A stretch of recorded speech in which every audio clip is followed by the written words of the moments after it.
राजू नाम का एक किसान था। राजू एक दिन पास की सब्जी मंडी में अपनी प्याज बेचने गया। प्याज बेचते बेचते उसे शाम हो गई। हे ईश्वर, मुझे तो पता ही नहीं चला, आज तो शाम हो गई प्याज बेचते बेचते। अब उस जंगल से गुजर के जाना होगा। मेरी रक्षा करना ईश्वर। क्या हुआ राजू भाई, घबराए हुए क्यों लगते हो? आज तो तुम्हारी बिक्री भी सही हुई है, फिर तुम ऐसा सड़ेला मुंह बनाकर क्यों बैठे हुए हो? कालू भाई, शाम हो गई है, गांव पहुंचते पहुंचते रात हो जाएगी, और रात में जंगल से जाना मतलब मौत के मुंह में जाना। तुम्हें तो पता ही होगा उस जंगल में जाकर कितने लोग अपनी जान गंवा चुके हैं। हाँ राजू भाई, कहते तो तुम ठीक हो, पर अब जाना तो पड़ेगा ही। भगवान का नाम लो और चले जाओ। फिर राजू अपना सामान बटोर कर अपने गांव की ओर चल देता है। थोड़ी देर में वह जंगल के करीब पहुंच जाता है। जय श्री राम, जय हनुमान, हे ईश्वर मेरी रक्षा करना। फिर राजू जंगल में घुस जाता है। उसे बहुत डरावनी आवाजें आ रही होती हैं।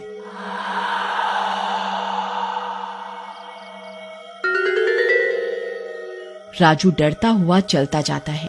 थोड़ी देर में गुफा में बैठी एक चुड़ैल को उसके आने का एहसास हो जाता है।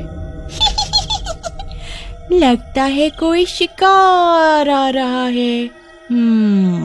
बहुत दिन से इंसानी मांस नहीं खाया, आज तो मजा आ जाएगा। फिर वह चुड़ैल एक इच्छाधारी चुड़ैल होने के कारण एक बंदर का रूप धारण कर लेती है और अपनी गुफा के बाहर छिपकर राजू का इंतजार करने लगती है। थोड़ी देर में राजू वहां पहुंच जाता है। वह बंदर को देखकर हक्का बक्का रह जाता है। जी महोदय, आप मेरा रास्ता छोड़ दीजिए, मैं आपको कल केले लाकर खिला दूंगा, मुझे जाने दीजिए। थोड़ी देर में बंदर की आंखें लाल लाल चमकने लगती हैं। डर के मारे राजू कांपने लगता है। फिर वह बंदर राजू को उठाकर गुफा में ले जाता है और उसे खा जाता है। अगली सुबह यह खबर पूरे गांव में फैल जाती है। राजू की पत्नी रानी का रो रो कर बुरा हाल हो जाता है।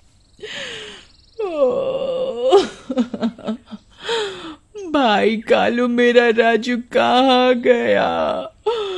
कल तो आपके साथ गया था प्याज बेचने। मैं तो लुट गई, बर्बाद हो गई। राजू। फिर थोड़ी देर में पंचायत बैठती है। सरपंच जी, ऐसे कब तक हमारे गांव के नागरिक गायब होते रहेंगे? हैं? रात तो रात, लोग तो दिन में भी गायब हो रहे। हमें कुछ ना कुछ तो समाधान ढूंढना होगा ना।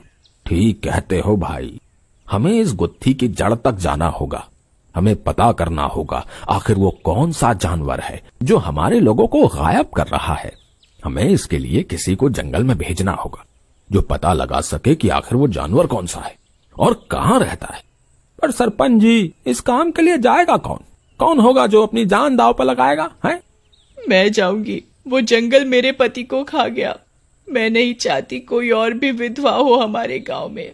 मैं आपकी मदद करूंगी सरपंच जी। तभी दूर खड़ी पूजा की आवाज आती है। मैं भी जाऊंगी रानी के साथ सरपंच जी। वो जंगल मेरे भी पति को खा गया। मैं भी इस सब में आपकी मदद करूंगी। ठीक है, तुम दोनों जाओ। तुम बस इस हैवान का ठिकाना मालूम कर लेना, बाकी हम उसे कल देख लेंगे। फिर वे दोनों जंगल में निकल जाती हैं। थोड़ी देर में वे चुड़ैल की गुफा के आसपास पहुंच जाती हैं। चुड़ैल को उनके आने का एहसास हो जाता है। अरे वाह, लगता है कोई मूर्ख इंसान आ रहा है। आज तो फिर मजे से खाऊंगी।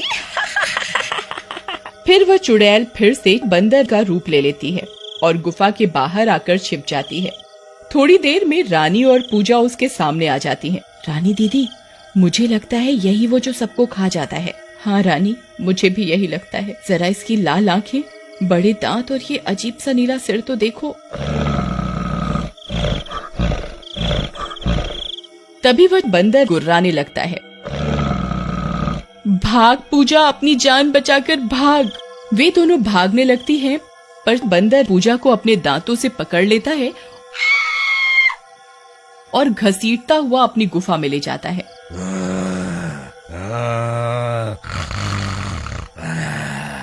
रानी भागते भागते अपने गांव की ओर आ जाती है। अरे रानी, इतना हाफ क्यों रही हो? और वो पूजा कहाँ है? फिर रानी अपनी सारी आप बीती सबको बताती है। तो अब समझ में आया, वो ही हमारी जान का दुश्मन है। चलो गांव वालों, लठ, बंदूकें और सभी तरह के हथियार रख लो, हम उसका आज खात्मा ही कर देंगे। फिर सारे गांव वाले हथियार लेकर उस गुफा के पास पहुंच जाते हैं। चुड़ैल को पता चल जाता है उस बची हुई लड़की ने गांव वालों को सब कुछ बता दिया है। मूर्ख गांव वालों, इन्हें ये नहीं पता मैं एक इच्छाधारी चुड़ैल हूँ, अपनी मौत के मुंह में आ गए। बाहर निकल चिंपांजी, है तूने हमारे गांव के लोगों को बहुत खाया है, आज तेरी खैर नहीं है। अच्छा, मुझसे चालाकी अभी बताती हूँ, इन्हें नहीं पता मैं कितनी चतुर हूँ। फिर वह चुड़ैल एक सांप का रूप ले लेती है और बाहर निकलती है।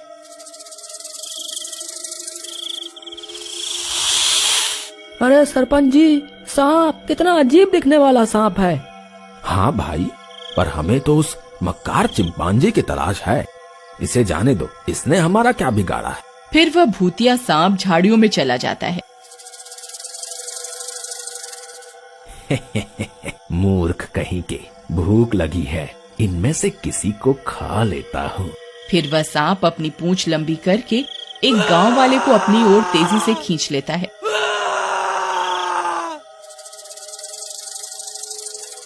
अरे बचाओ, अरे बचाओ, ये क्या हो रहा है? अरे कोई मदद करो मेरी। वह सांप झट से उसे पूरा निकल जाता है।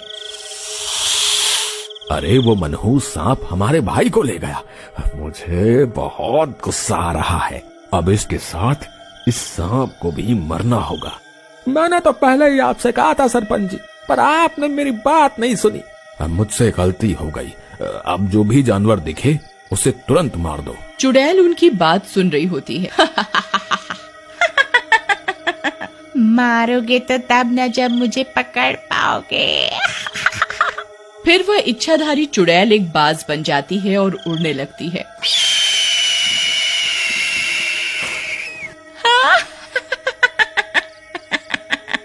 यहाँ तक कैसे पहुँचेंगे ये गांव वाले? मुझे मारने आए हैं? अभी सबक सिखाती हूँ इन्हें। फिर वह बाज उड़ता हुआ उन गांव वालों के करीब आ जाता है और अपने बड़े बड़े पंजों में एक गांव वाले को उड़ाकर ले जाता है। सभी गांव वाले हाहाकार करने लगते हैं।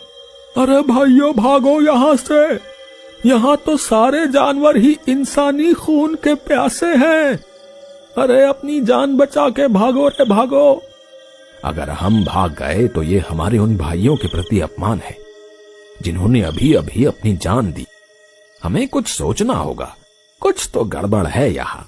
सरपंच जी, मैंने एक चीज पर गौर किया है, उस सांप का सिर भी नीला था, इस बाज का सिर भी नीला था, और रानी ने जो चिंपांजी बताया था उसका सिर भी उसने नीला ही बताया था।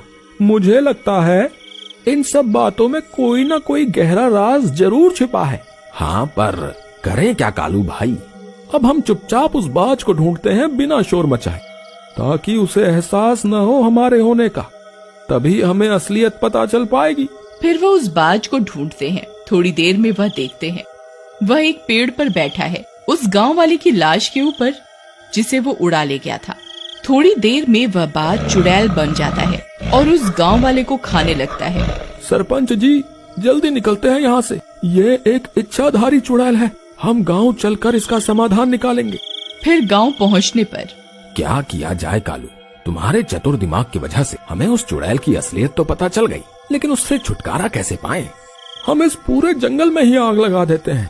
ये जंगल उस चुड़ैल का घर है, वो किसी भी रूप में हो जलकर मर जाएगी।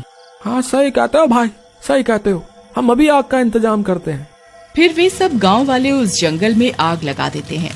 थोड़ी देर में चुड़ैल के तड़पने की आवाजें आने लग जाती हैं, बहुत तेज तेज।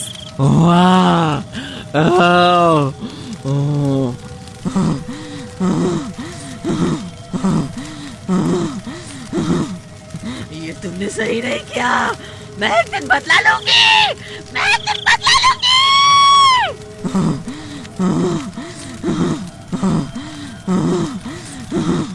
इस तरह वह उस इच्छाधारी चुड़ैल से अपना पीछा छुड़ाते हैं।